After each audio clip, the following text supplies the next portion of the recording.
Halo semua, saya Faris Huwaidi, mahasiswa Universitas Pendidikan Indonesia. Pada video kali ini saya akan membahas rangkuman dari beberapa materi mata kuliah matematika diskrit.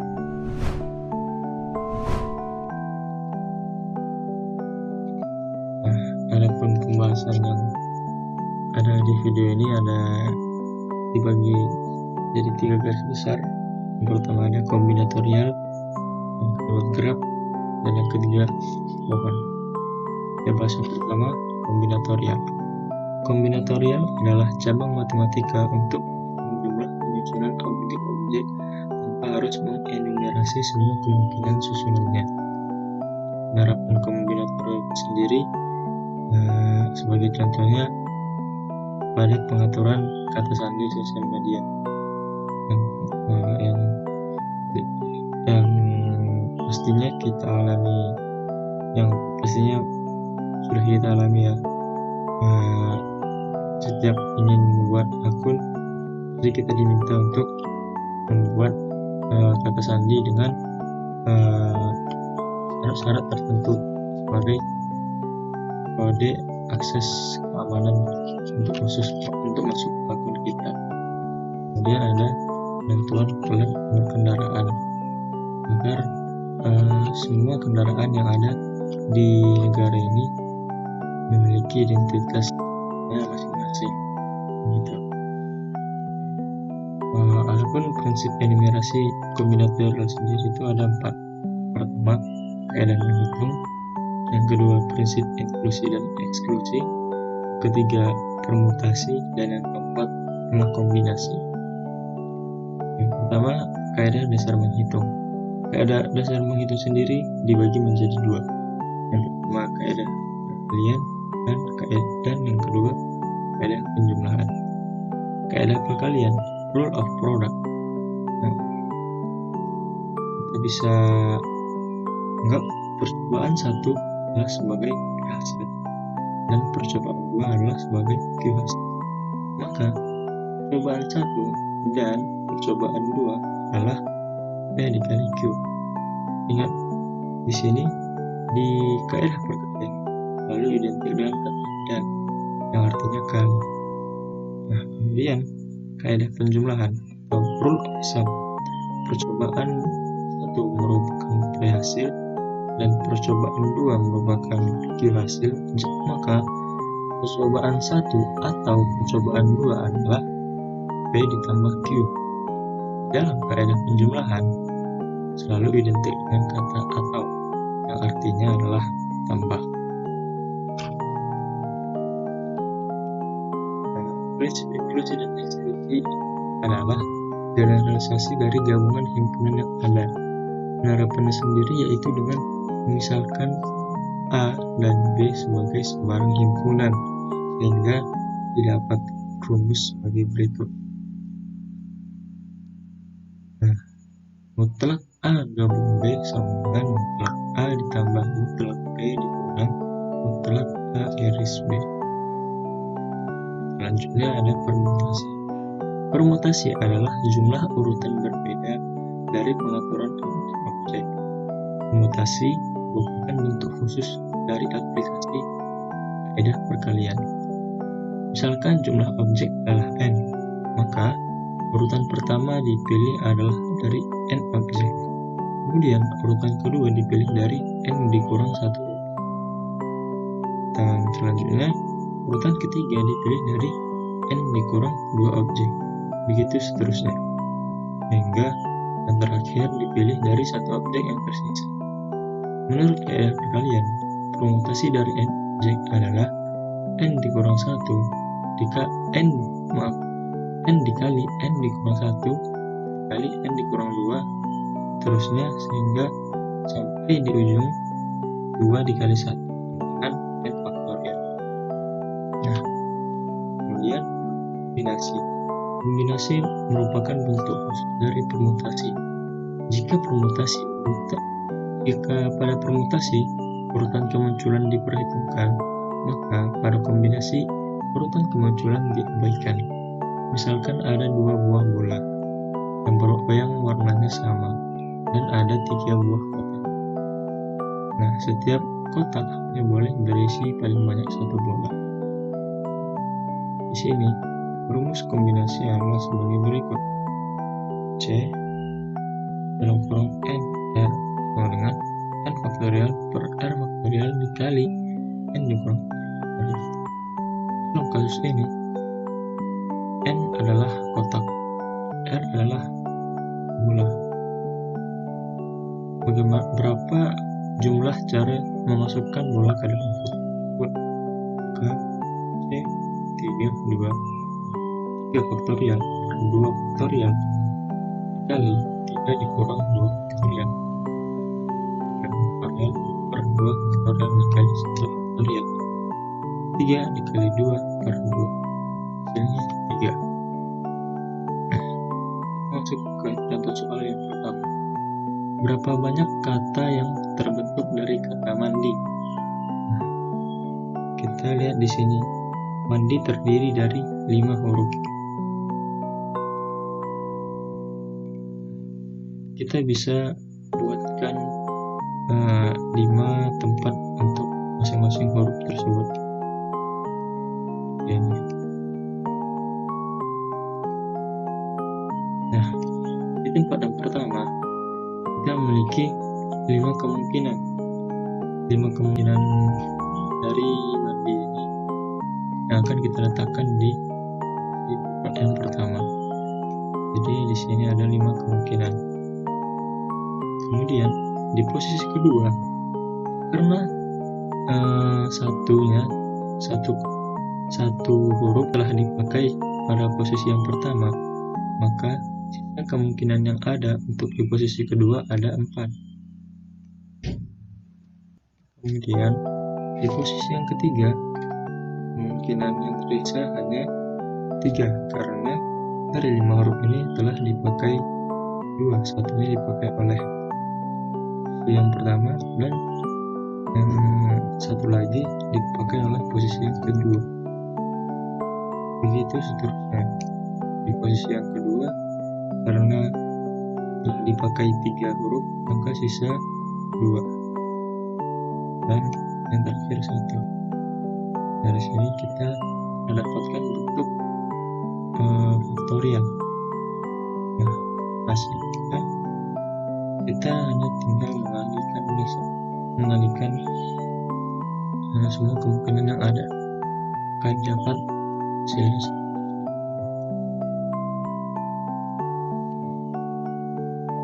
Ini menggunakan cara yang pertama. Sedangkan cara yang kedua menggunakan formulasi. Itu 5 faktorial sama dengan 124. Kita masuk ke contoh soal yang kedua. Dalam sebuah kantong terdapat 7 kelereng. Berapa banyak cara mengambil 4 kelereng dari kantong? Di sini kita memiliki N-nya 7 dan R-nya adalah 4. Langsung kita masukkan ke rumus yang tadi.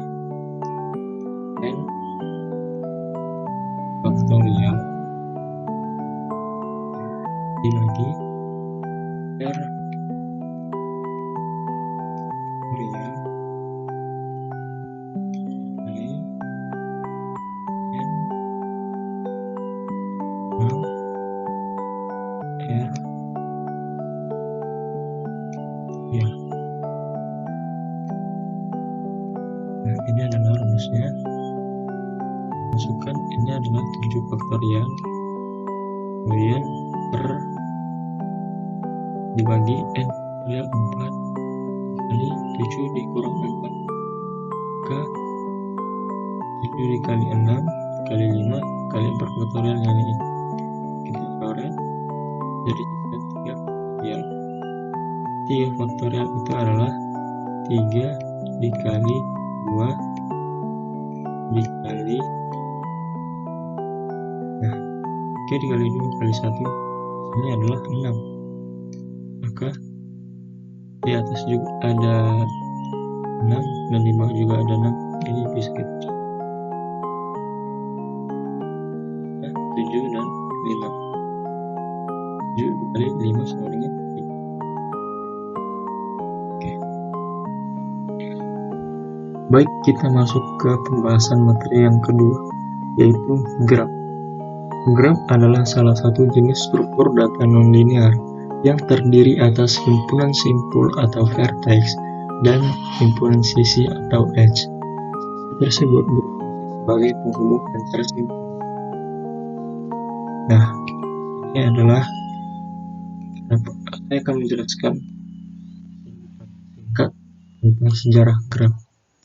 Sejarah graf bermula dari masalah pada jembatan Königsberg pada tahun 1736. Gambar ini adalah ilustrasi dari jembatan Königsberg. Nah, kemudian di sebelahnya adalah representasi dari jembatan Königsberg dalam bentuk graf. Ini simpul atau vertex mengatakan daratan, dan jembatannya itu dinyatakan dengan atau edge. Nah, di sini titik-titik di sini adalah titik-titik daratan, titik-titik yang mewakili daratan. Kemudian sisinya adalah jembatan Königsberg itu. Pertanyaannya adalah, bisakah melalui setiap jembatan tepat sekali dan kembali lagi ke tempat semula? Dan pertanyaan itu dapat dijawab oleh Leonhard Euler. Dia mengatakan bahwa setiap jembatan itu dapat dilalui satu kali tanpa harus seluruh jembatan itu dapat dilalui dapat satu kali dengan syarat simpulnya harus berlanjut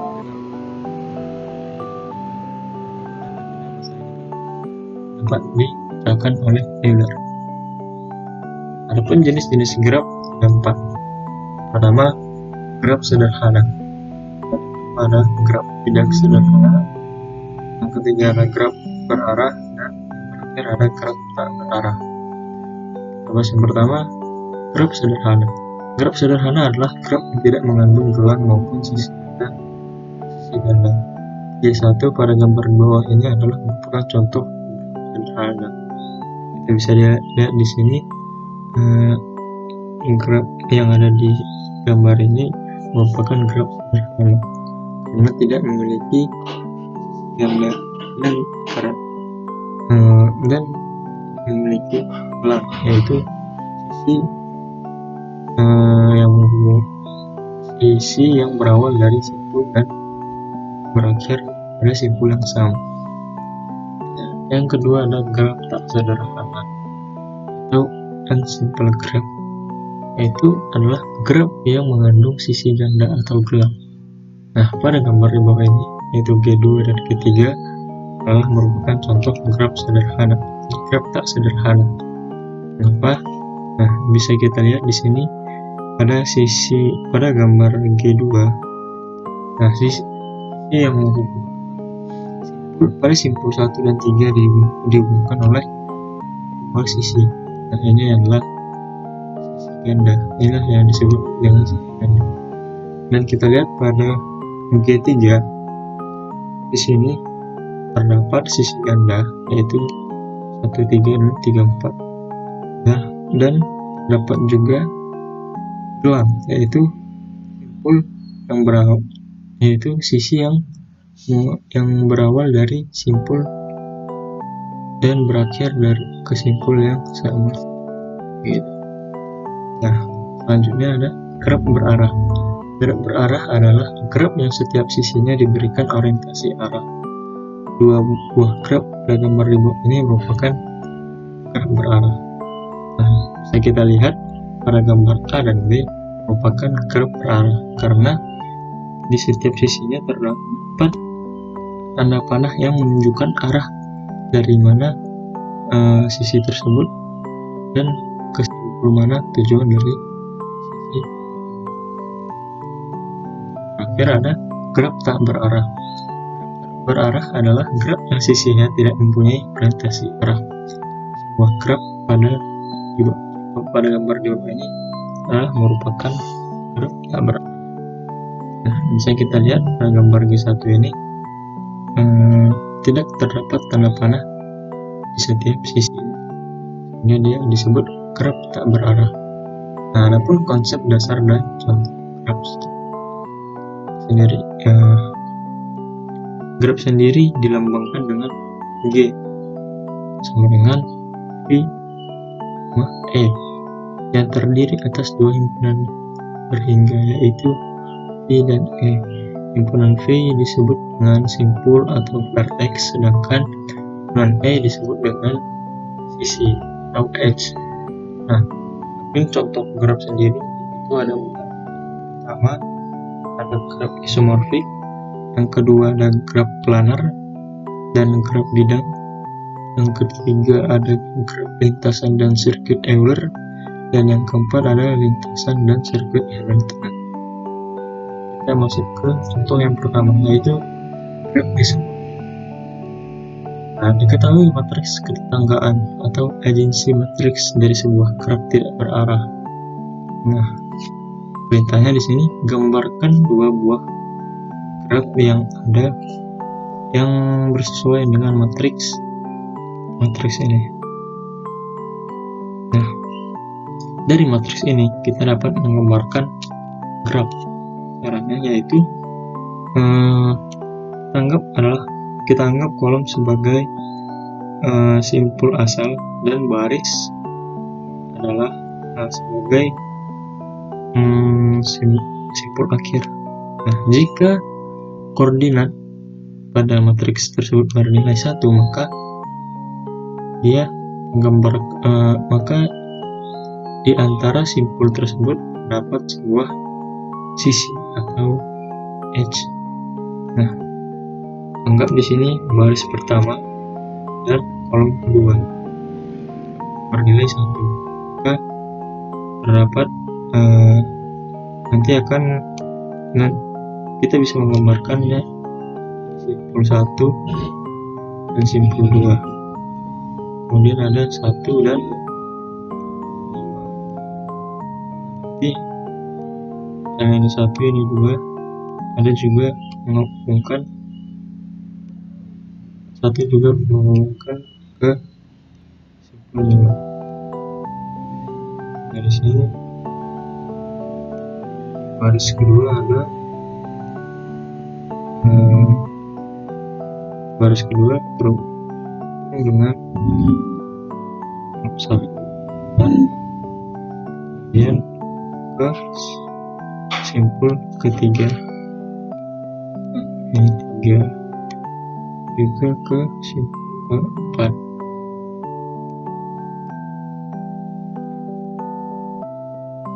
Dan simpul ke-5. Nah, baris ketiga berhubungkan dengan simpul pertama. Itu selanjutnya ya. Dan kita memperoleh gambar dua buah graf seperti ini. Nah, graf di sini berasal dari matriks yang sama, namun memiliki bentuk geometri yang berbeda. Itulah yang disebut dengan isomorfik. Contoh graf planar dan graf bidang. Graf planar adalah graf yang dapat digambarkan pada bidang datar dengan sisi-sisi tidak saling memotong. Sedangkan graf bidang adalah graf yang digambarkan pada bidang datar dengan sisi tidak saling memotong atau bersilangan. Jika tidak, maka graf tersebut disebut dengan graf planar. Pada gambar A adalah graf planar yang kemudian menjadi graf bidang pada gambar B. Yang ketiga ada graf lintasan dan sirkuit Euler. Graf lintasan Euler ialah lintasan yang melalui masing-masing sisi di dalam graf satu kali. Dan Dan sirkuit Euler ialah sirkuit yang melewati masing-masing sisi satu kali. Graf yang mempunyai sirkuit Euler disebut dengan graf Euler atau Eulerian graph. Sedangkan graf yang hanya mempunyai lintasan Euler dinamakan juga dengan graf semi-Euler atau semi-Eulerian graph. Kenapa?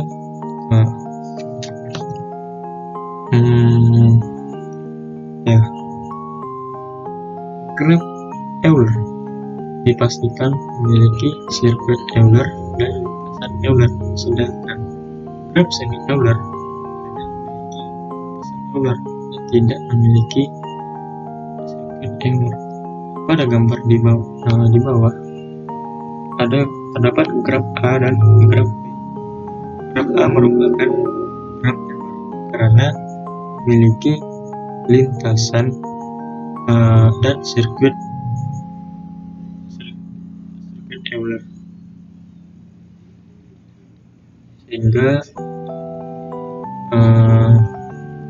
prosesnya dapat dilalui dan berakhir di simpulan.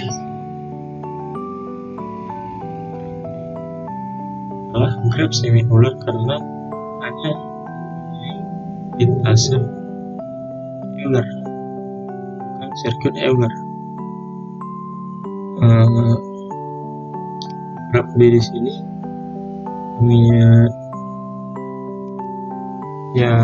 melalui setiap sisinya itu tepat satu kali, namun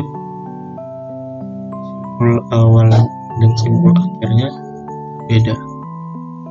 Nah, yang terakhir ada graf lintasan dan sirkuit Hamilton. Lintasan Hamilton ialah lintasan yang melalui setiap simpul di dalam graf tepat satu kali. Sedangkan sirkuit Hamilton ialah sirkuit yang melalui setiap simpul dalam graf tepat satu kali kecuali sekaligus simpul akhir yang dilalui dua kali. Graf yang memiliki sirkuit Hamilton disebut graf Hamilton, dan graf yang hanya memiliki lintasan Hamilton disebut graf semi-Hamilton. Jika pada lintasan dan sirkuit Euler syaratnya adalah harus melalui sisinya tepat satu kali, maka pada lintasan dan sirkuit Hamilton ialah harus lintasannya atau sirkuitnya harus melewati simpulnya tepat satu kali. Gambar di bawah ini merupakan adalah salah satu contoh dari graf semi-Hamilton. Ya.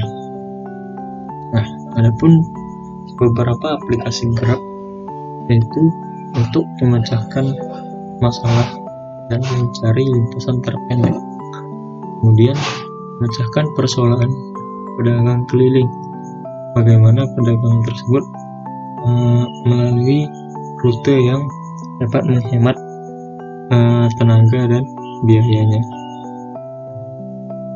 Graf juga dulu digunakan untuk memecahkan persoalan tukang pos di Cina. Bagaimana supaya tukang pos di sana dapat mengirimkan surat ke alamat yang ada dengan melalui jalur yang paling efektif dan dapat menghemat waktu dan tenaga. Dan yang terakhir ada pewarnaan graf yang biasanya kita temui pada lalu lintas persimpangan jalan. Nah, kita masuk ke contoh soal yang pertama. Itu terdapat diberikan sebuah gambar graf. Nah, yang ditanya adalah tentukan lintasan Euler dari gambar tersebut. Sirkuit Euler adalah jalur yang nilainya tidak ada pengulangan. dan setiap simpulnya pasti selalu berderajat genap, sehingga sirkuit Euler-nya adalah seperti yang saya katakan tadi, sirkuit Euler adalah sirkuit di mana setiap sisinya dilalui tepat satu kali dan simpul awal berakhir dan simpul awal dan simpul akhir. Simpul awal dan simpul akhirnya berakhir pada simpul yang sama. Nah, kita coba dari simpul yang pertama, simpul 1, lalu simpul 2, yang ketiga, 7, kemudian ketiga lagi, kelima, 6, 5, ini diperoleh jalur sirkuitnya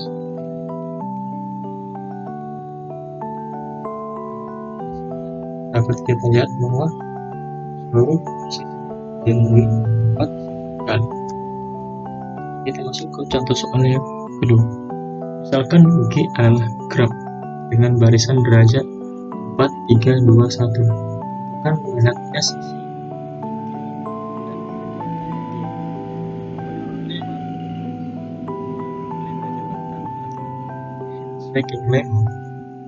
jumlah derajat titik pada suatu graf sama dengan 2 kali banyak sisinya. Diketahui bahwa derajat titik pada graf G tersebut ada 4, 3, 2 itu 10. Dengan demikian banyak sisi di G adalah setengah dari 10. Setengah dikali 10 dengan 5. Jadi jumlah sisi pada graf G adalah 5. Jumlah sisi pada graf yang memiliki derajat 10 adalah setengahnya, yaitu 5. Kita gambarkan di sini simpul B, simpul C, simpul D. Kemudian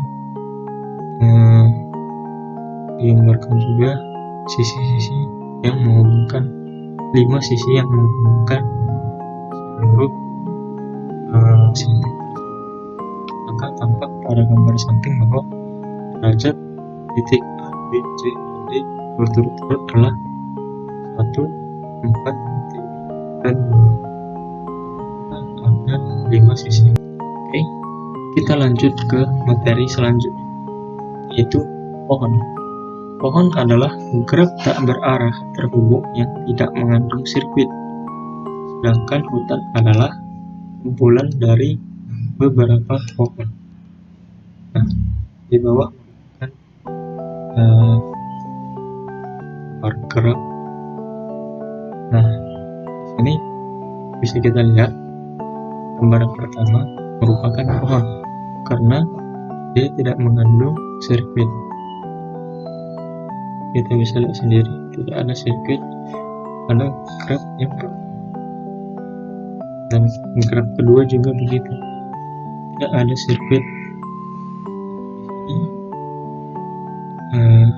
Ada graf tak berarah, namun dia tidak memiliki sirkuit. Bisa lihat. Nah, gambar yang ketiga disebut bukan karena sini terdapat sirkuit yang diawali dengan simpul A, B, F, A lagi. Ini adalah sirkuit, sehingga graf ini bukan pohon. Nah, kemudian gambar graf yang keempat disebut bukan pohon karena dia tidak terhubung. Syarat pohon sendiri adalah graf tak berarah terhubung yang tidak mengandung sirkuit. Sedangkan pada graf gambar yang keempat ini terdapat simpul yang tidak terhubung. Oke. Nah, adapun sifat-sifat pohon ada 5. Pohon merentang, spanning tree. Kedua, pohon berakar atau rooted tree. Ketiga, pohon terurut atau order tree. Yang keempat, pohon NRI. Dan yang kelima adalah pohon binder. Kita bahas yang pertama, pohon merentang atau spanning tree. Pohon merentang adalah graf terhubung adalah upagraf merentang yang berupa pohon. Pohon merentang diperoleh sirkuit dalam graf.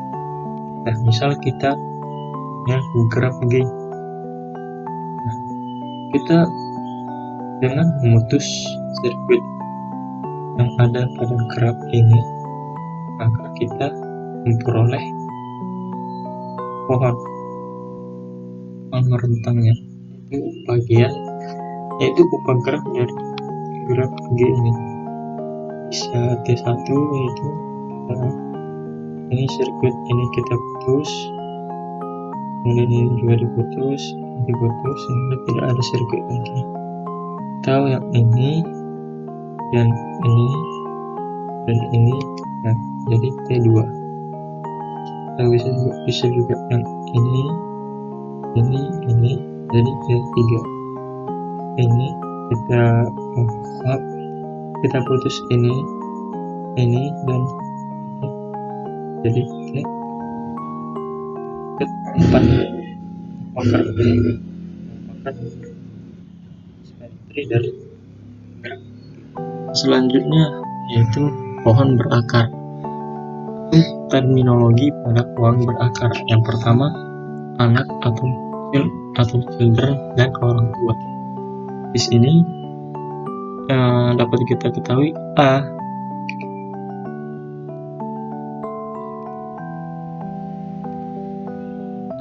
adalah parent atau orang tua, dan B, C, dan D merupakan anak dari A. Atau bisa juga B merupakan parent dan E adalah anak, E dan F adalah anak dari parent B. Nah, pun lintasan path dari A ke C dilalui berapa panjang lintasan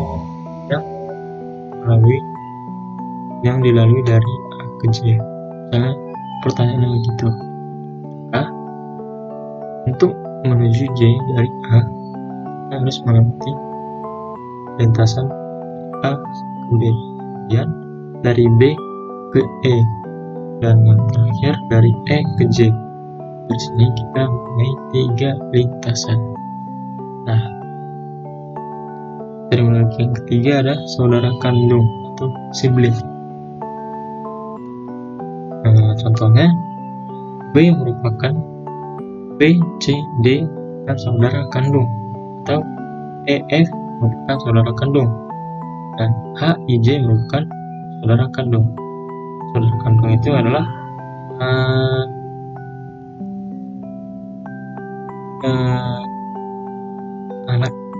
anak atau children yang berasal dari parent yang sama. Kemudian yang keempat ada papuan atau sapri. Nah, sapri itu adalah potongan dari pohon utama. Nah, kita bisa mengambil pohon ini merupakan upah pohon jika kita putus. Ya, ada derajat adalah jumlah anak yang dimiliki. Misalnya jumlah anak yang dimiliki sebuah parent. Misalnya simpul A berderajat 1, 2, 3. Pada simpul B berderajat 1, 2. Pada simpul E berderajat 1, 2, 3.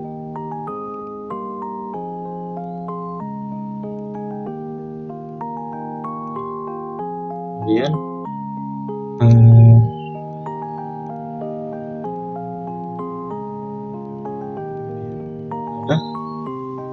daun leaf.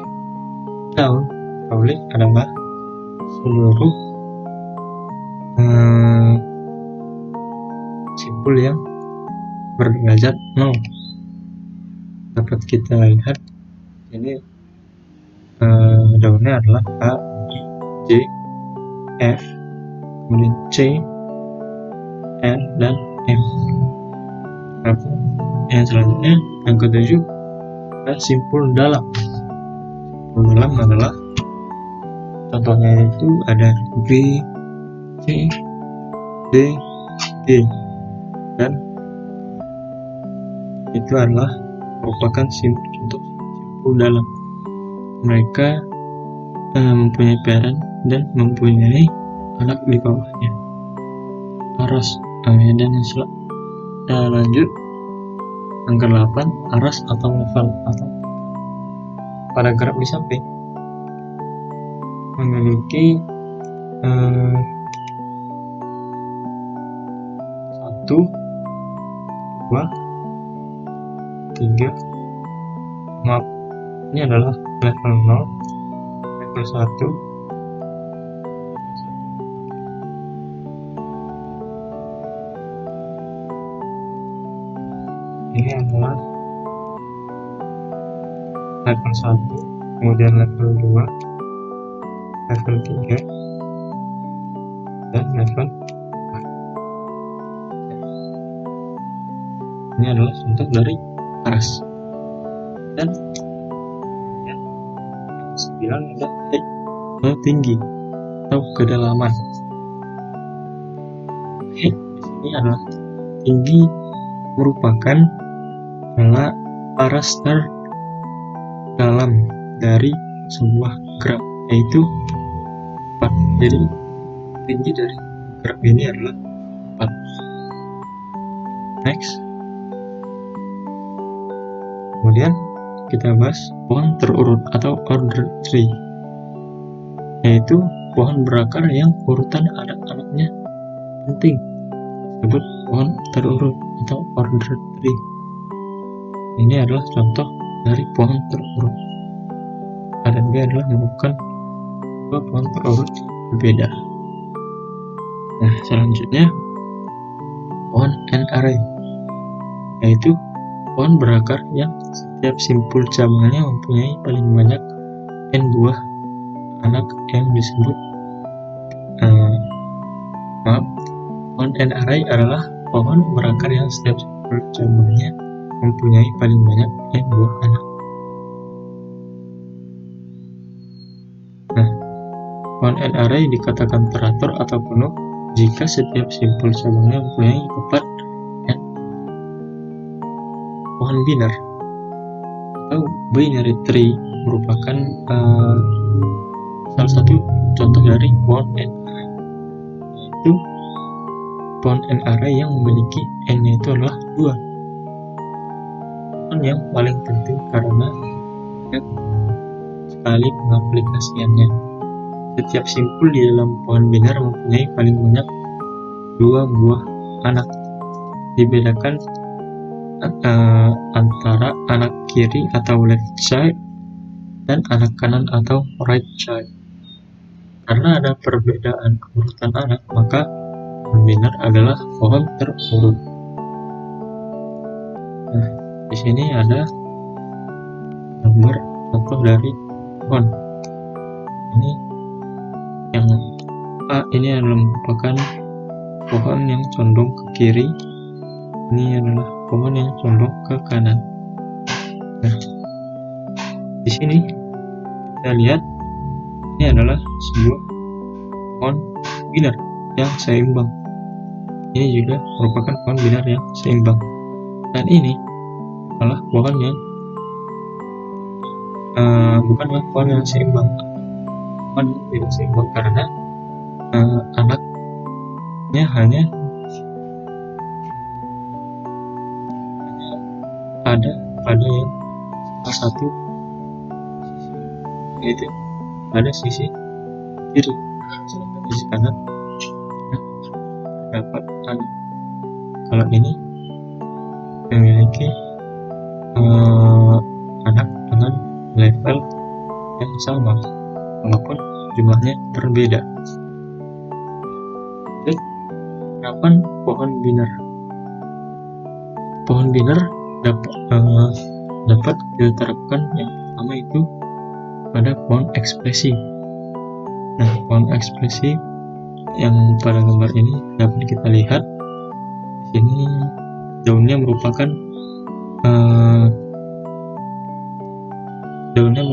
operan A, B, C, dan E, dan simpul dalamnya merupakan operator.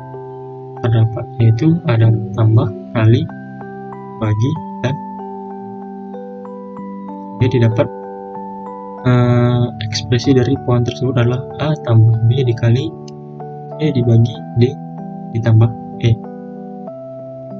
Yang kedua ada penerapan yang pohon biner yang kedua yaitu pada pohon keputusan, yaitu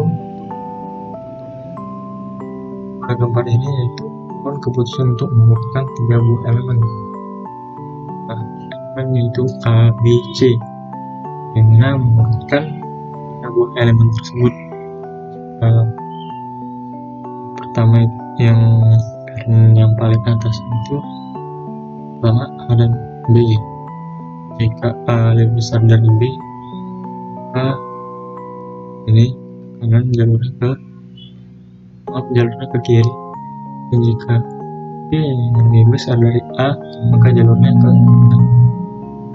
Seterusnya A dan C, jika A lebih besar maka jalurnya ke kiri, jika C yang lebih besar ke kanan.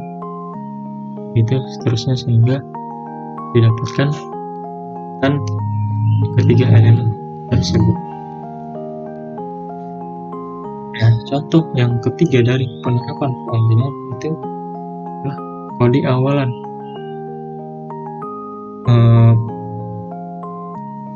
Dapat kita lihat di sini kan gambar dari untuk menentukan kode awalan. Ya, ini merupakan kode awalan. Nah, yang keempat yaitu kode Huffman. Sendiri terdiri misalnya satu simbol dari 8 bit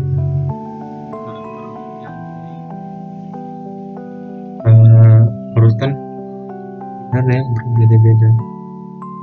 Nah, jika rangkaian bit untuk string A, B, A, C, C, D, A, maka ini adalah representasi dari string tersebut. A adalah 010001 ini. Nah, ini adalah A dan B. Karena ini ada 7 karakter, maka 7 dikali 8 kan 56 bit.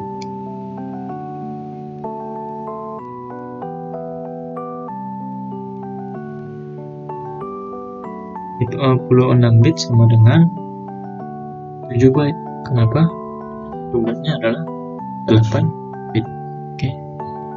Nah, adapun penerapan algoritma pohon ada 2. Yang pertama algoritma prim dan kedua algoritma Kruskal. Algoritma prim masuk ke algoritma prim.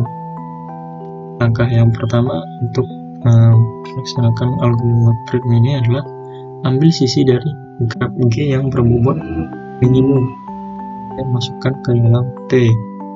Langkah yang kedua, pilih sisi UV yang mempunyai bobot minimum dan bersisian dengan simpul di T, tetapi UV tidak membentuk sirkuit di T.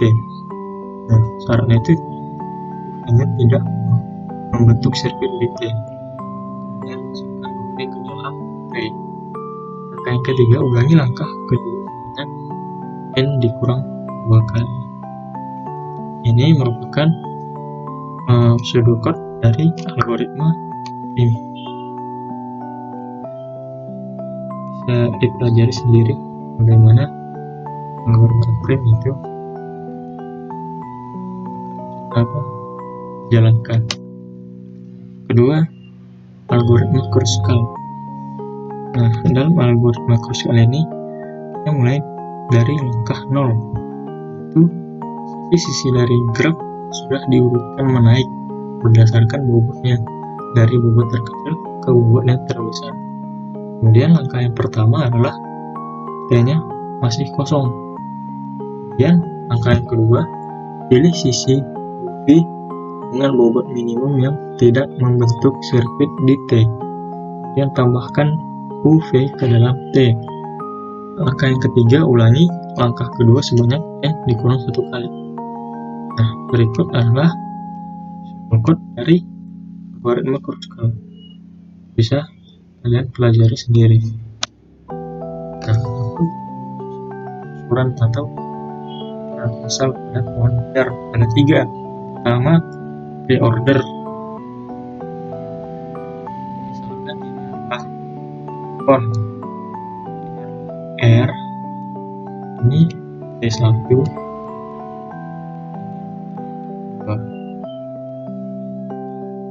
Nah, untuk mengunjungi pre-order, dengan cara pre-order kita mengunjungi pelajaran terlebih dahulu, kemudian T1, kemudian T2.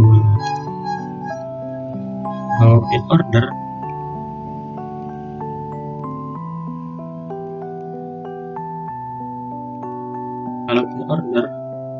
maka kita harus mengunjungi dari T1 kemudian ke arenanya, kemudian ke T2. Nah,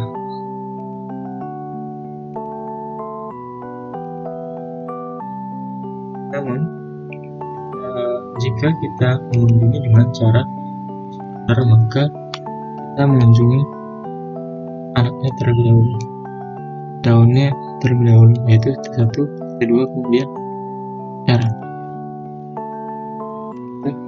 Nah, kita masuk ke contoh soal yang pertama. Diberikan masukan berupa rangkaian karakter dengan urutan sebagai berikut: P, T, B, F, H, K, N, S, A, U, M, I, D, C, W, O. Yang pertama, gambarkan pohon pencarian atau search tree yang terbentuk dari huruf ini. Kemudian tentukan hasil penelusuran secara pre-order, order, dan post-order dari pohon jawaban A di atas. Nah, kita jawab yang A-nya dulu. Nah, langkah yang pertama itu ubah huruf menjadi nilai bobot yang dimulai dari A dan berakhir di Z. Kita berikan nilai untuk huruf sesuai dengan keurutannya. Ya, kita buat seperti ini. Dan kita ganti huruf ini menjadi angka yang telah kita berikan pada huruf tadi. Sehingga kita peroleh urutan angka seperti ini. Nah, dari sini kita bisa menggambarkan sebuah pohon. Nah,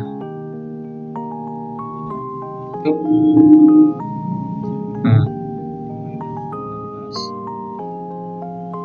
dan 20. Jika angka selanjutnya itu lebih besar dari R-nya, maka kiri jalurnya ke kanan. Dan jika lebih kecil, jalurnya ke kiri.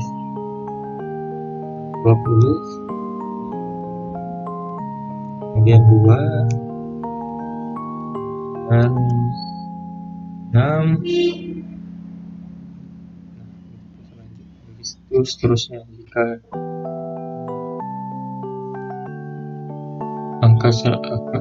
angka yang akan diisi, misalnya kita sudah mengisi sampai sini, dan kita akan masukkan 6. Nah, 6 di mana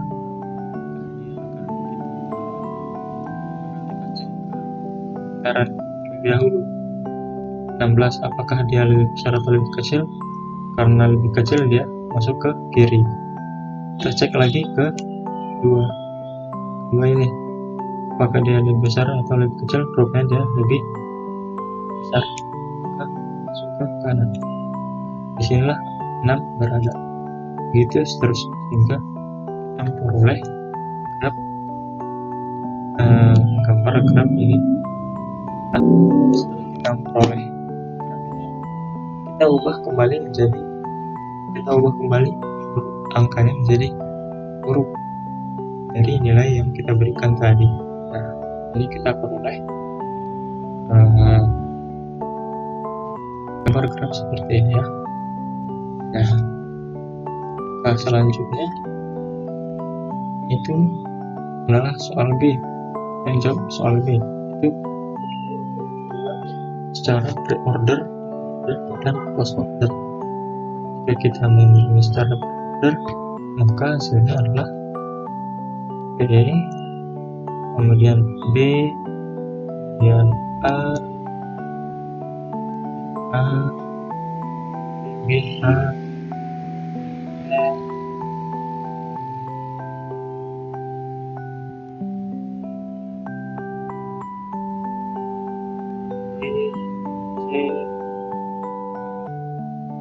dan H,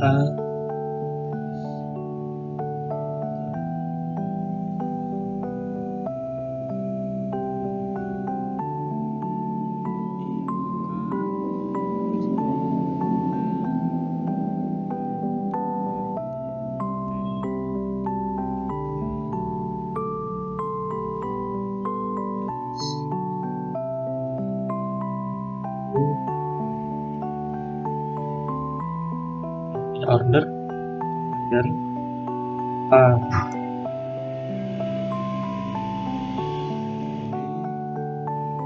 terus ke C, kemudian ke F. Nah, misalnya sini kita dapat A jadi F, H, I, K, N, N, P, S, T. Nah, kalian bisa lihat pada slide ini.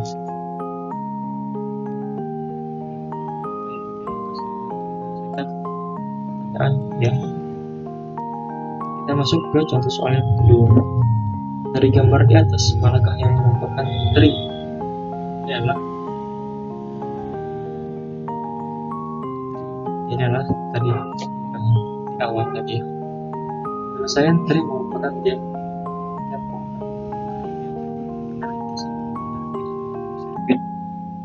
maka dari gambar samping itu yang merupakan pohon adalah D1, D2, sedangkan D4 mengandung sirkuit. Maka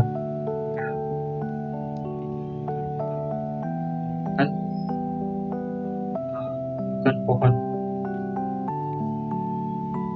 Jadi dalam hutan ini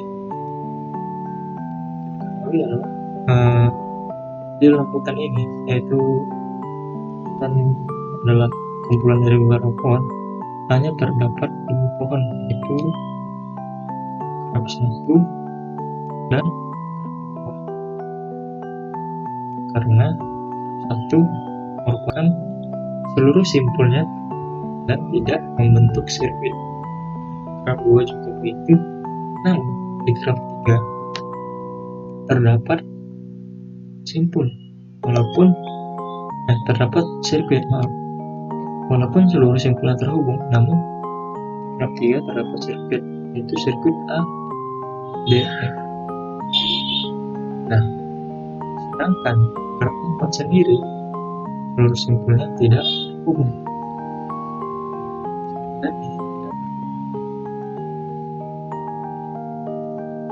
Sekian rangkuman dari yang saya bahas. Terima kasih telah menyaksikan. Mohon maaf jika ada kesalahan. Kalian bisa tulis di kolom komentar. Sekian, wassalamualaikum warahmatullahi wabarakatuh.